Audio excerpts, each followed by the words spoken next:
একটি ঘড়ি 560 টাকায় বিক্রয় করায় 20% ক্ষতি হয়, ঘড়িটির ক্রয় মূল্য কত? মনে করি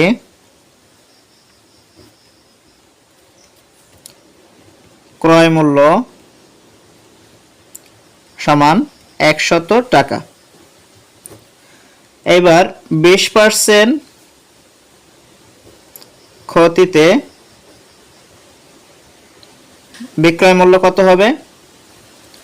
সমান 100 থেকে কি করবেন, 20 টাকা বাদ দেবেন। যেহেতু 20% বলছে, 100 টাকায় 20 টাকা ক্ষতি হয়,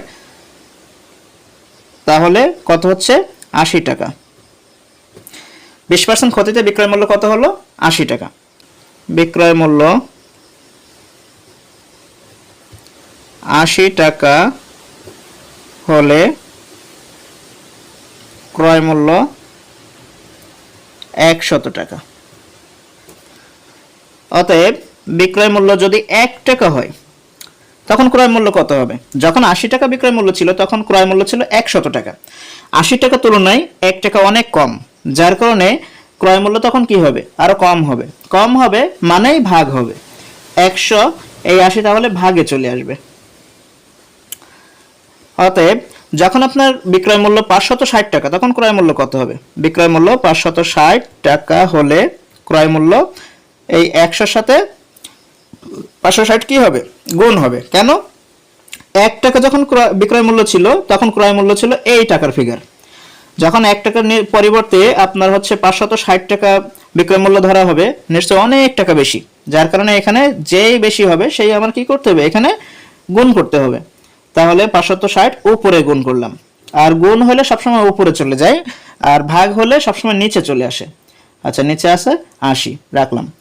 খেয়াল করেন, এই শূন্য কেটে দিলাম, 8 দিয়ে 56কে কাটেন, 27টা 56, 7 আর 100 গুণ করেন, হয়ে যাবে 700 টাকা।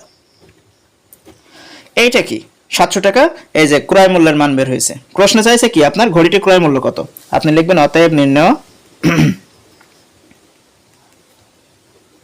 ঘড়িটির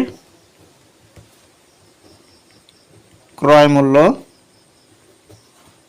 700 টাকা। এবার হিসাব করে দেখেন, যখন 700 টাকার উপরে 20% কাটবেন, কেটে সেটা লস হয়ে যাচ্ছে, তার মানে 700 টাকা থেকে সেই 20% পরিমাণটা ফিগারটা বাদ দিয়ে দেন। দেওয়ার পরে দেখবেন যে 560 টাকাই আছে। এটা গেল রিটেন অঙ্ক। এবার যদি আপনি শর্টকাট করেন, তখন এবার খেয়াল করেন সূত্র প্রসেসটা খেয়াল করেন।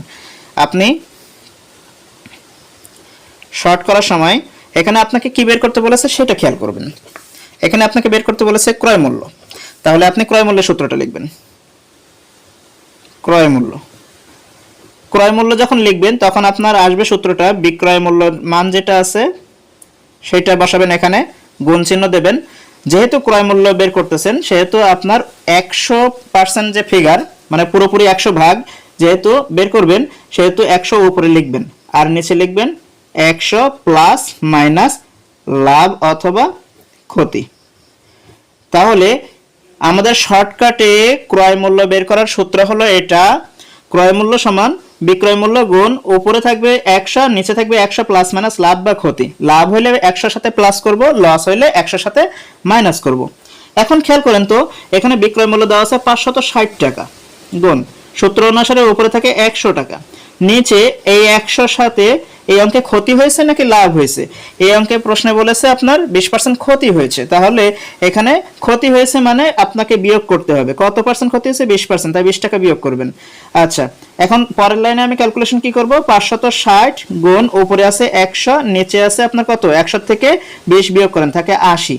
এখন যারা বুঝবেন এই অঙ্ক, যারা অটোমেটিক্যালি পারেন বা করতে করতে আপনার অঙ্কগুলো প্র্যাকটিস করতে করতে আপনার ইজি হয়ে যাবে, তখন আপনি কি করবেন? এই সূত্রগুলো তো লেখার প্রয়োজন হবে না, তখন আপনি সরাসরি মান বসে দেবেন। সরাসরি মান বসে মনে মনে ক্যালকুলেশন করে আপনি কিন্তু অ্যান্সার বের করতে পারবেন। হয়তো সর্বোচ্চ এই লাইনটুকু আপনার প্রশ্ন লেখা লাগতে পারে কাটাকাটি করার সুবিধার্থে। আচ্ছা, এখন দেখেন এই শূন্য কেটে দিলাম, 8 দিয়ে 56কে কাটলাম, উত্তর হলো 7, 7 দিয়ে 100কে গুণ করলাম, উত্তর হলো 700 টাকা।